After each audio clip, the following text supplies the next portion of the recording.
देखते जो robotic technology है आर्टिफिशियल इंटेलिजेंस आज आमर फास्ट केस जो है सक्सेसफुली है and this is very useful robotic technology रे आमर मोस्ट इम्पोर्टेंट है जे कि कॉम्प्लिकेटेड केसेस जो मैंने कन्वेंशनल वे रे जो मैंने सर्जन मैंने करिपारु नथिले रोबोटिक टेक्नोलॉजी रे सेगुड़ा से कॉम्प्लिकेटेड केसेस गुड़ा करहब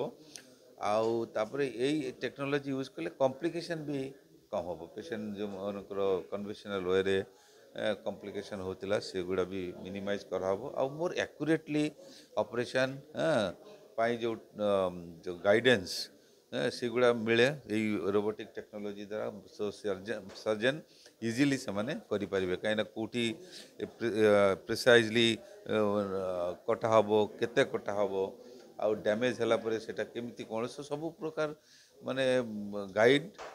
ये मेसीन ये रोबोट देले सर्जन माने इजिली करें सो सेटा हमर मोस्ट इम्पोर्टेंट आउ आम एक्स्ट्रा पैसा किसी चार्ज करूँ से रोबोटिक जो यूज है पेशेंट बेनिफिटेड हे बहुत माने उपकृत हे 150 केसेस पर मंथ आसुँच आम बहुत एम्स भुवनेश्वर ऑर्थोपेडिक डिपार्टमेंट से माने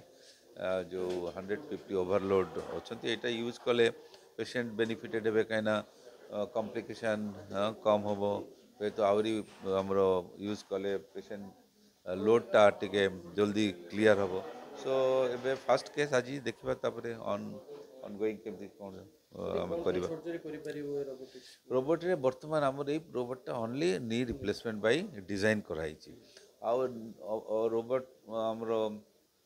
डिफरेंट सर्जरी भी इन फ्यूचर आमर प्लान अच्छी सोन will go for it different surgery different robot use हुए तो यहाँ आमर exclusively for the knee replacement कराई डॉक्टर ऑपरेशन करते तो अधिक समय लगे सर केते समय भितर गोटे ऑपरेशन सक्सेस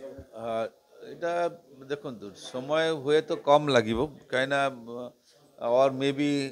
टाइम सेम लगी पारे डिपेंड ऑन केस केमिति कौन केस उपर गोटे केस जदि आपणकर बहुत अर्ली स्टेज आसला किसी गोटे कॉम्प्लिकेशन नहीं ताले जल्दी हम आउ जो मनकर केस बहुत डैमेज हो जाइए नीटा करेक्शन करवा तापर ताकू ठीक रे प्रिसाइजली ताकू देखा तापर बहुत किसी नो स्टेप्स थाए